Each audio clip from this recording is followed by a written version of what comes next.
This is a single target demo between classic Storm Brand and Storm Brand of Indecision, the transfigured version. And so I'm going to run this on an Uber Searing Exarch with identical setups.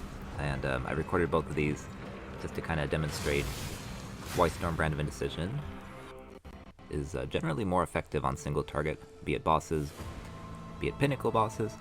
Now I went ahead and took this brand mastery. You need this for classic Storm Brand. You don't need that node, or that mastery. You don't need it for Storm Brand of Indecision because it automatically reattaches to a new enemy each time it activates, which is nice for clear as well. It kind of fixes what would have been a clear problem. Because the main issue with Storm Brand of Indecision is that you don't have all these additional beams, and so I actually tried it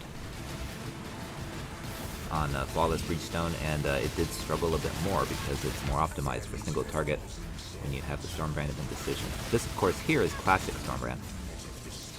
It sends out multiple beams. In fact, with the new 3.23 update, instead of having faster cast speed per quality, it gives out an additional beam. I think it used to do 3 beams, and now it does 4.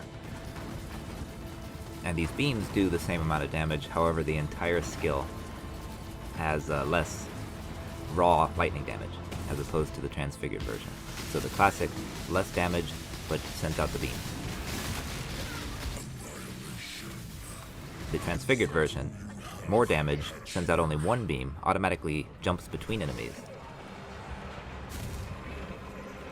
and has faster casting speed, which means faster brand placement speed too, by the way. So if you're watching carefully, you'll see I am trying my damnedest. I'm, trying to make it as unbiased a run as possible, so that, I wasn't trying to make one look better than the other. In fact, I went back to classic Storm Brand. That's why I bought this level 2120, because I was like, after the flawless Breachstone I ran, I thought, maybe classic Storm Brand is better, even though it has less DPS and less cast speed. But again, the main thing about that is the extra beams, so it just kind of clears chunks of enemies quicker. I was trying Fires of the Thousand Suns, you can see, really trying to survive it. I've never been very good at surviving that, unless I really wanted to make a build just really designed to survive those and tank those. Which, if you're not playing hardcore, it doesn't really matter, because you can take advantage of Grace Period right here. I talk about it all the time. So you can see, unlike my Flicker Strike and even Vigilant Strike setups, you can see quite a ways from taking him out. The Dinosaur Pal down.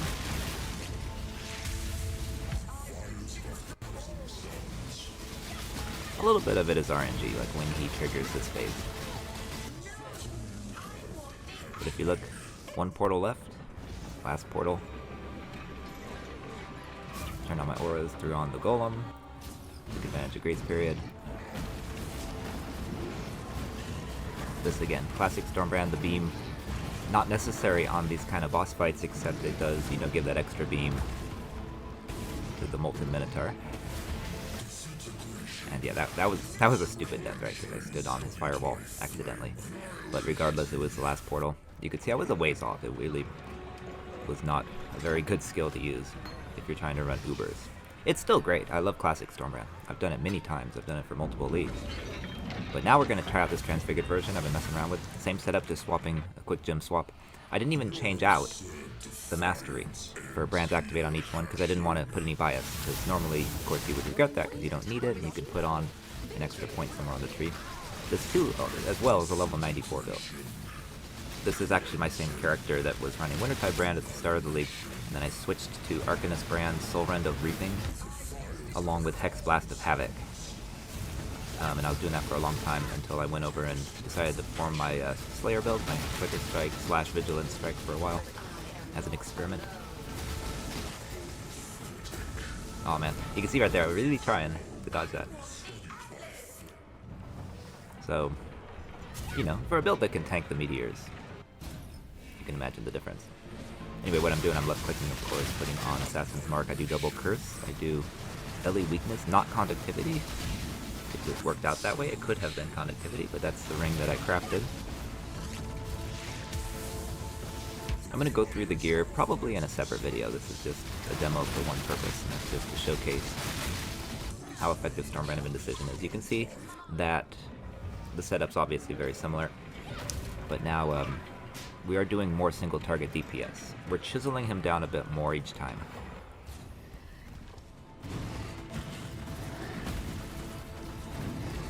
Now, this build is not really designed to run Ubers. Like, I wouldn't farm an Uber with this build. That'd be miserable. You can see it's slow. It takes a lot of portals. I would do that with a different, like my Flicker Strike. This build, of course, is really ideal for running, like, Delirious maps, Breachstones, things like that, Abysses.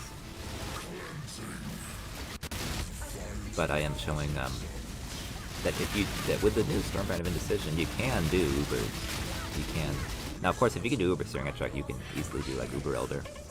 This build could also do Uber Aziri fine. Fine, because we cannot take LA Reflect because of our Ascendancy. This is not, of course, a Templar, this is a Witch, this is an Elementalist. I always do Storm Brand with Elementalist. I'm in the minority there.